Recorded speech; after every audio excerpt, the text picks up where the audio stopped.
All right, we've all been there. We've started predictive technologies, and now we have all these alerts that we are going through that our assets are giving us some sort of problem.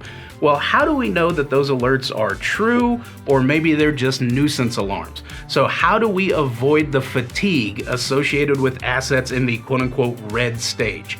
Well, obviously there's a lot to unpack with this topic. One of the first ones that people need to understand, this technology requires some level of training. It requires some level of sophistication to actually know what we're looking at. So we need to train our staff, whoever's going to be involved in these predictive technologies. That could be lubrication technicians, that could be reliability technicians, managers, engineers. They all need to be trained to the appropriate level for whatever condition monitoring they are doing. Secondly, we need to look at our alarms and limits. Have we set them too aggressively?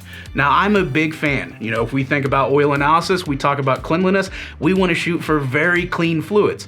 But is it realistic? If we start out with a very aggressive target, every time we take a sample, it may come back that our particle counts are too elevated.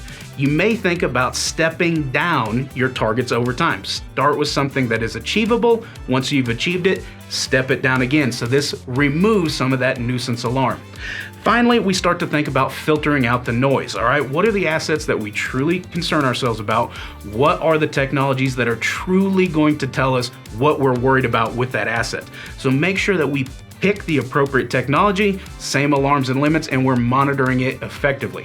And as always, let's not just rely on something that is an AI algorithm or a laboratory value telling us something's going bad. Let's have humans in the loop. All right. If you're looking at a condition monitoring program, or maybe you have this alarm fatigue, visit our friends at AssetWatch. They have real life condition monitoring engineers that are reviewing the data, so you're not getting these nuisance alarms. You can find more about their solution in the link in the description.